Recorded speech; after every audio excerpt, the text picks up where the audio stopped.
Dan ternyata di tahun ini itu tuh malah jadi bagian dari pemerintah. Tapi ini juga satu hal yang harus kita pahami bahwa politik dan bisnis ini adalah dia seperti koin begitu tah?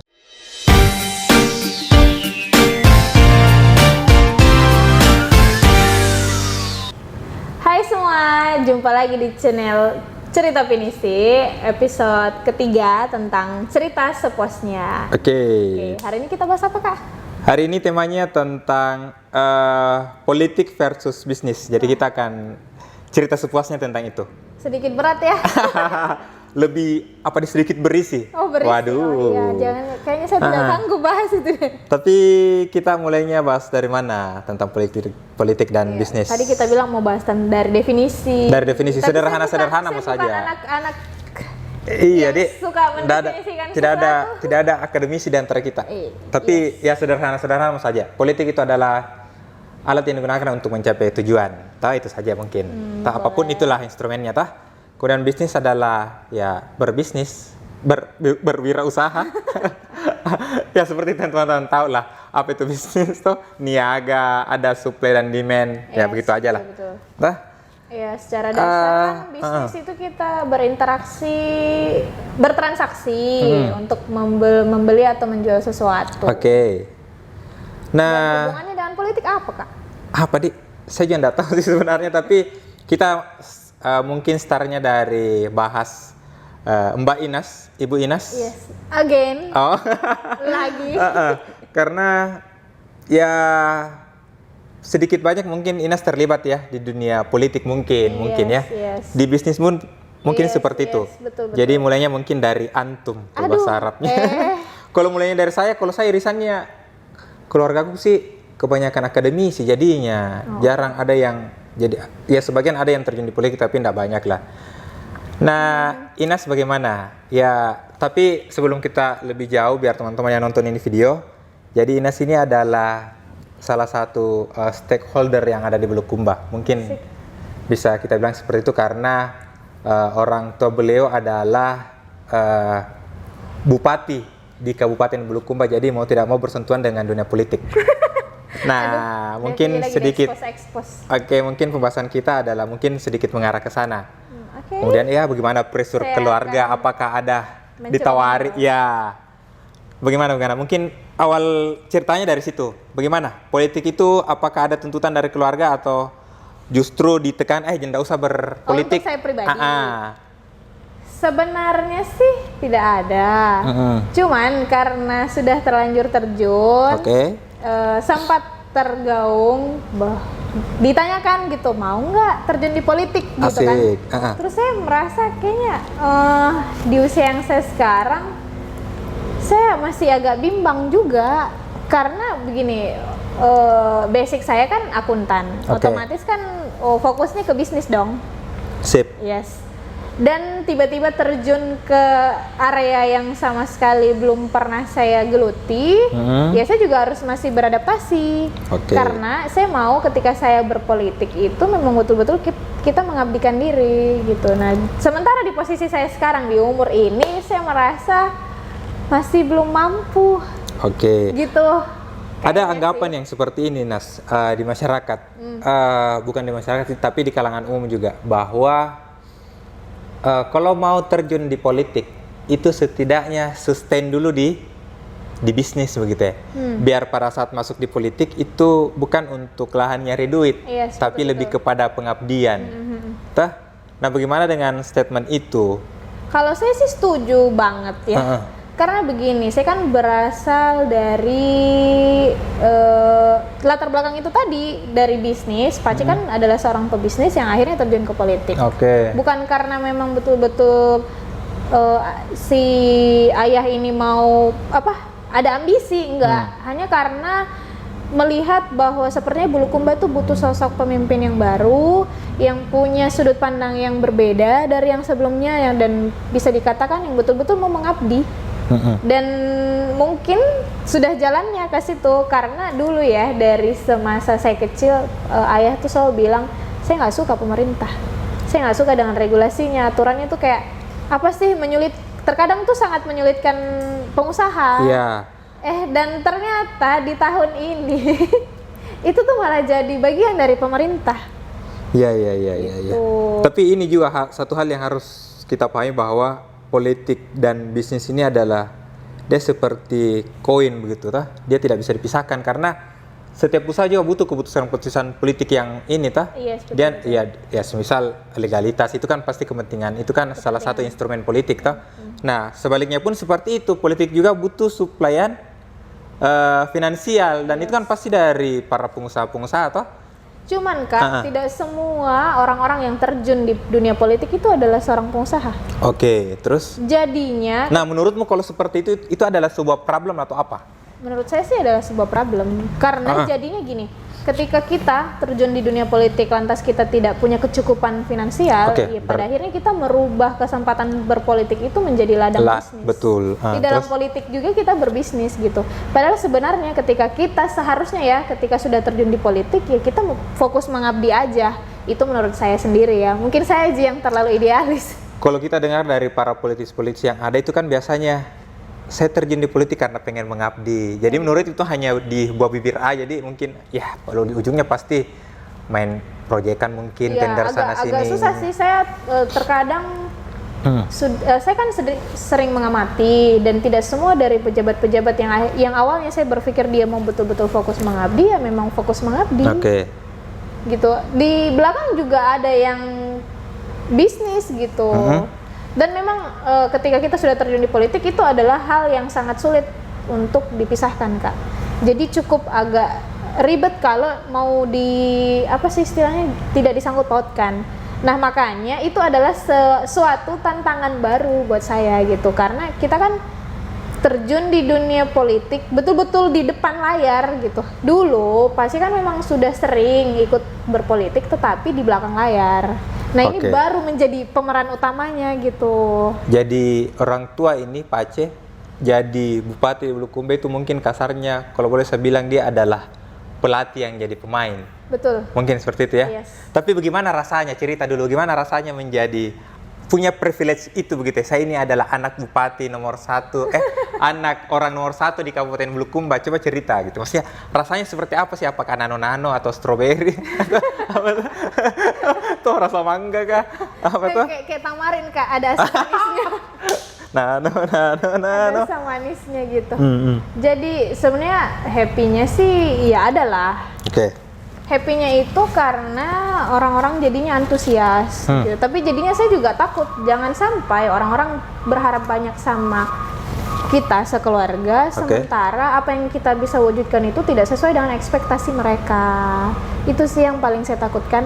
Karena menjadi seorang public figure ya, aduh, saya kayak agak shock aja gitu ketika di 9 Desember kemarin, ketika setelah pemilihan dan hitung cepatnya itu keluar bahwa Pak Aceh yang menang, kayak bingung juga, kayak shock, terharu juga sih ya, betul, karena kan perjuangannya juga betul-betul luar biasa. Nggak gampang. Tetapi yang bikin saya agak bingung waktu itu karena saya harus gimana gitu, saya kayak takut jadi kehilangan jati diri saya sendiri. Iya, karena seperti ini, problemnya biasa seperti ini, ketika kita memiliki privilege itu biasanya ada pelabelan-pelabelan. Yes, maksudnya betul. kayak semisal public figure tadi semisal ayah saya adalah seorang bupati, kemudian anaknya ini pasti ada pelabelan, dia itu orangnya kayak begini Ki.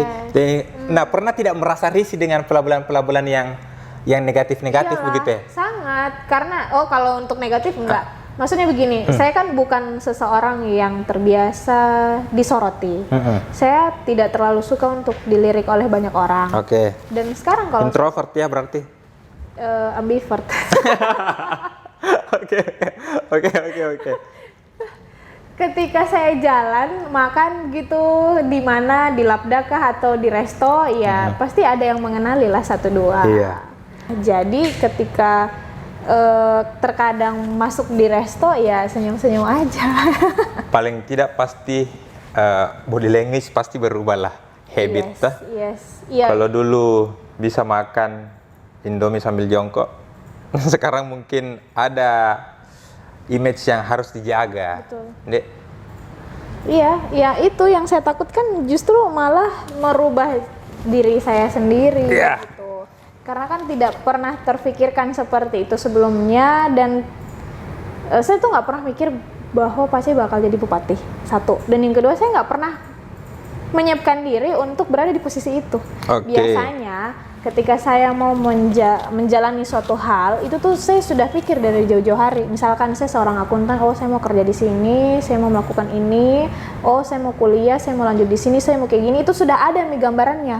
Saya sudah membayangkan akan seperti apa jadinya. Tetapi yang kemarin ini tak sama sekali tidak. Makanya kayak mau beradaptasi itu juga ya susah-susah gampang.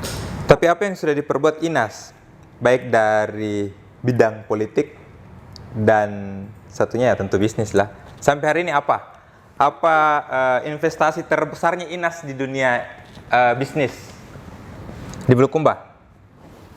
Sudah ada yang pernah dibuat? Oh iya, pastilah.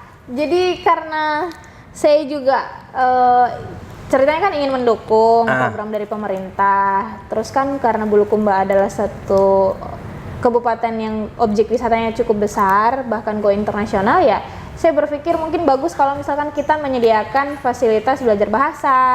That's why saya bikin Pinisi School bersama kita tentunya. Ya, Pinisi School salah satu misinya adalah tentunya membuat orang-orang cerdas. Membuat orang bisa berbahasa asing. Jangan cuma diri sendiri yang bisa berbahasa asing, tapi teman-teman juga bisa, adik-adik juga harus bisa. Tuh. Menurutmu,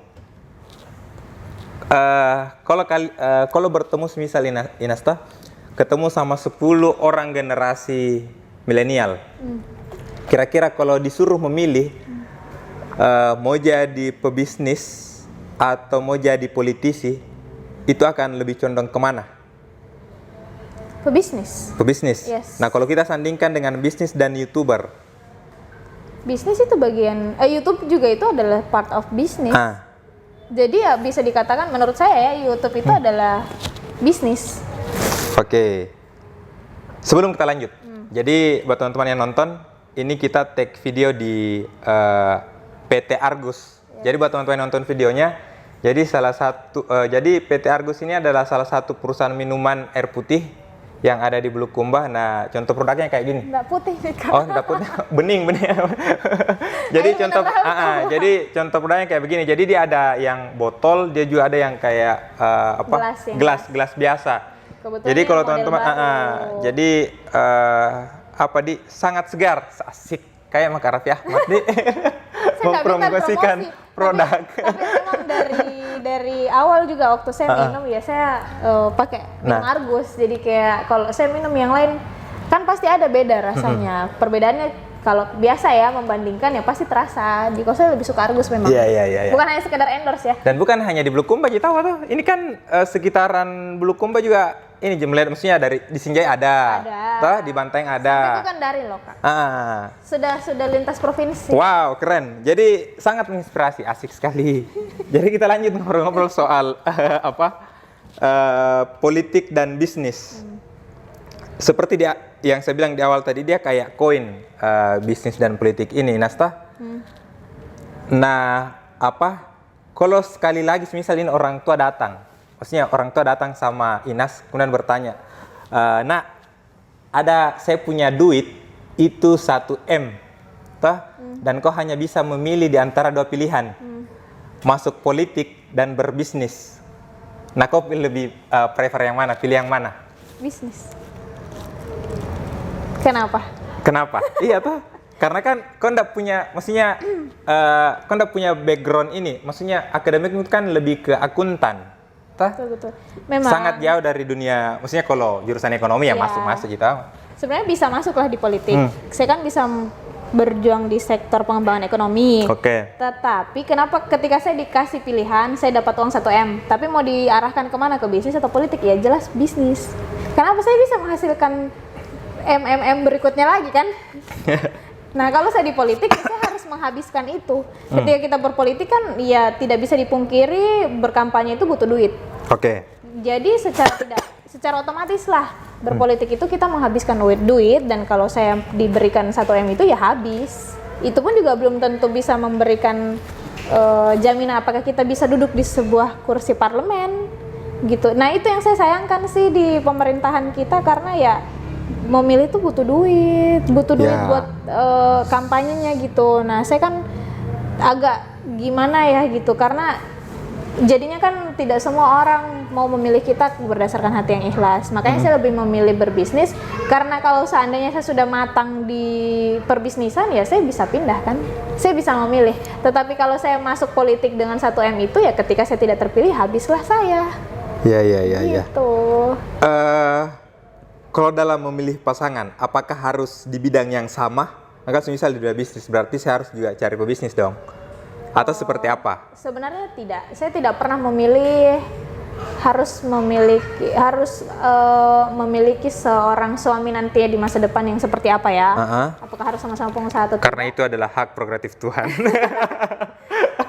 Tetapi yang karena kita juga tidak bisa menjamin. Misalnya saya mau punya suami polisi, belum tentu juga kita bisa menikah sama polisi. Iya.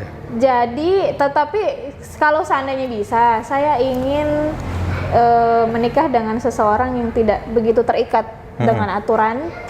Karena seperti PNS misalkan, saya nggak pernah minta bahwa saya nggak mau menikah dengan PNS, bukan, tapi saya sudah merasakan, ibu saya kan adalah salah satu PNS juga kan, dan saya merasakan perjuangannya dia ketika harus mengurus semuanya.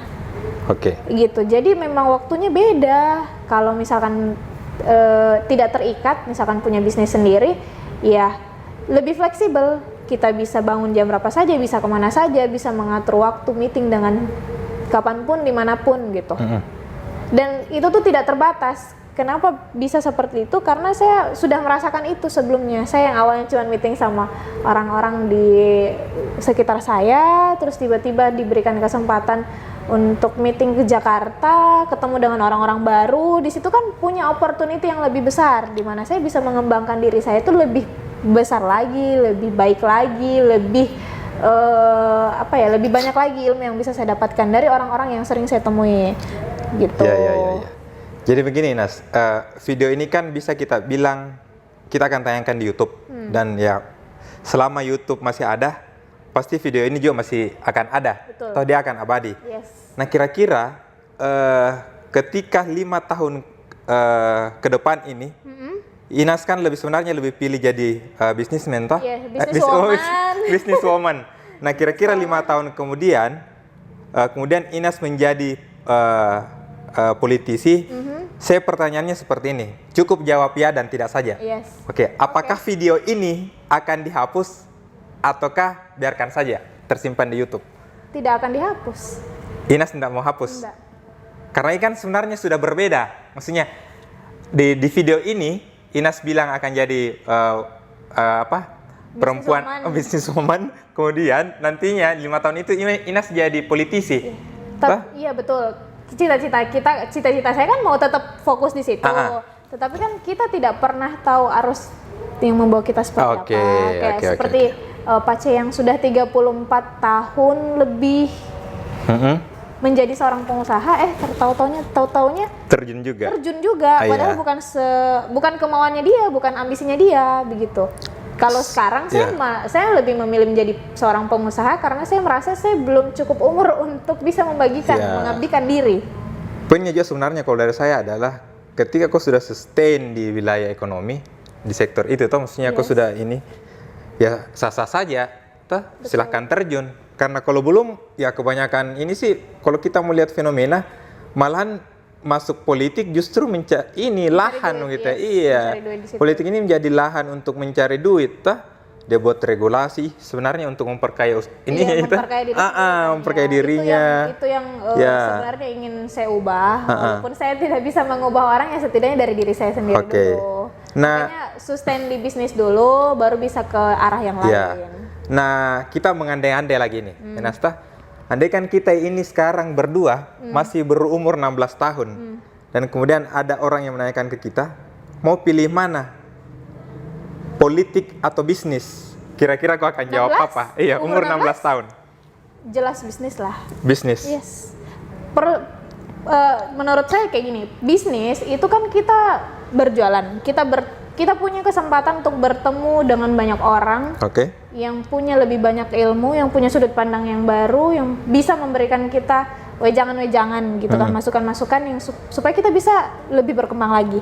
Tetapi kalau kita di politik, diri kita yang kita berikan kepada masyarakat. Artinya kita mengabdikan diri, kita yang memberikan diri apa yang kita punya, mau ilmu, mau waktu, semua. Bahkan finansial pun kita kasih. Iya. Gitu. Nah di umur segitu saya kan belum punya itu semua. Kenapa saya mau terjun di politik?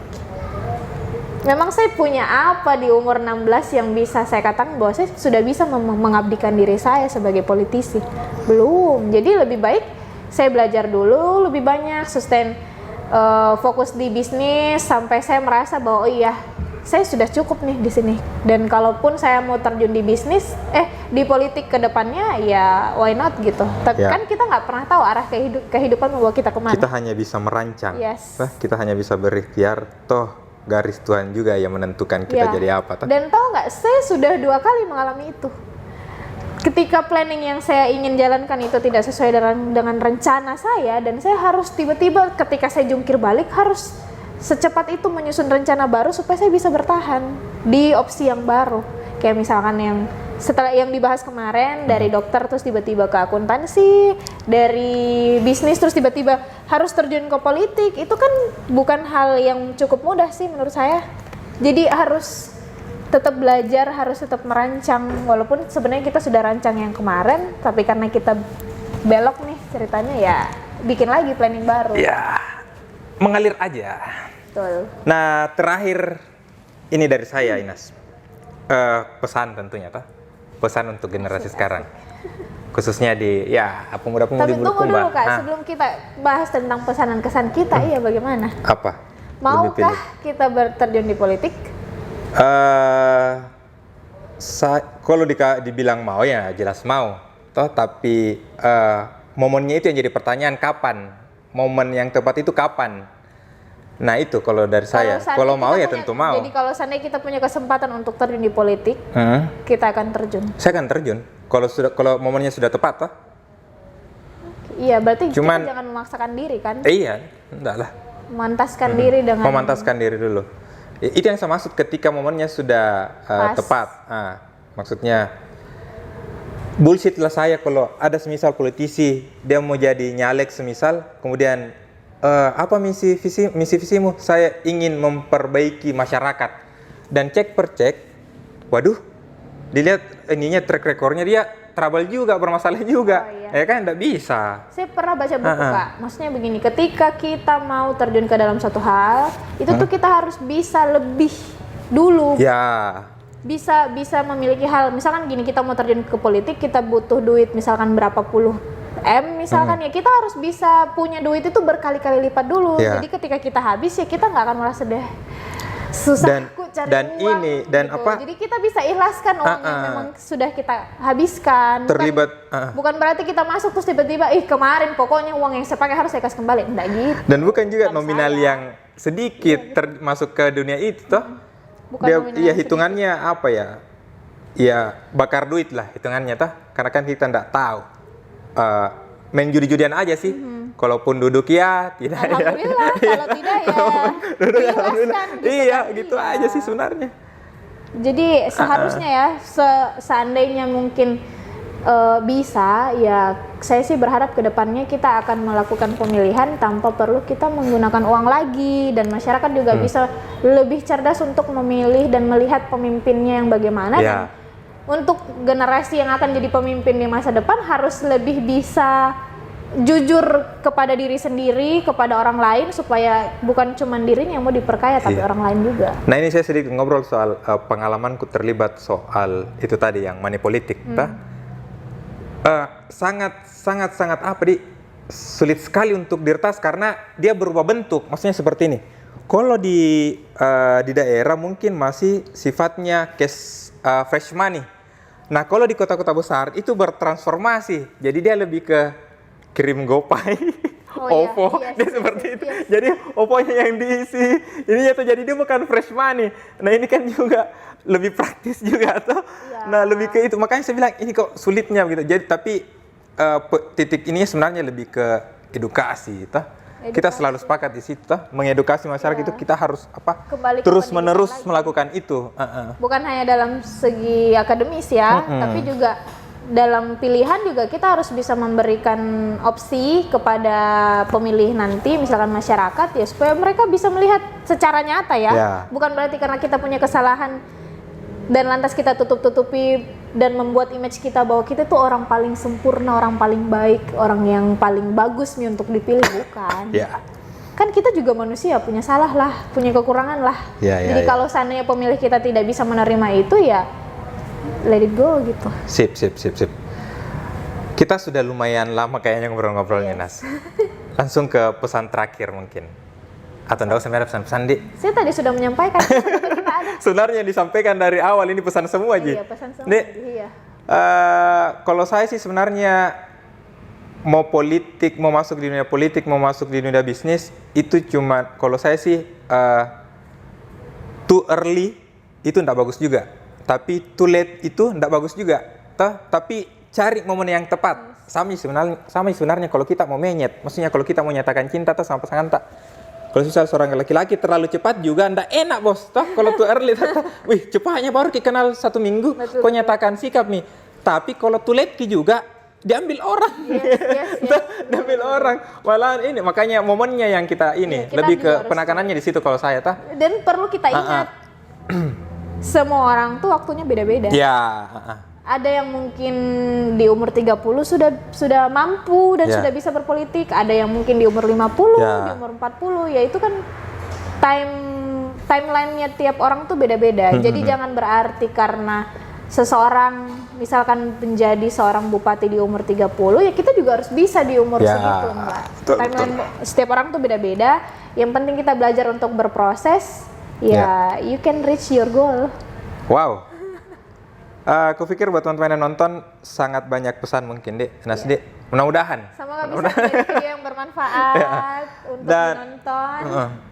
Itu saja mungkin untuk video kali ini. Buat teman-teman yang punya tawaran tema yang buat kita obrolkan di cerita sepuasnya, kita boleh share di komen. Terus kalau seandainya juga ada pertanyaan, boleh share juga di kolom komen. Dan itu saja sih. Itu saja mungkin.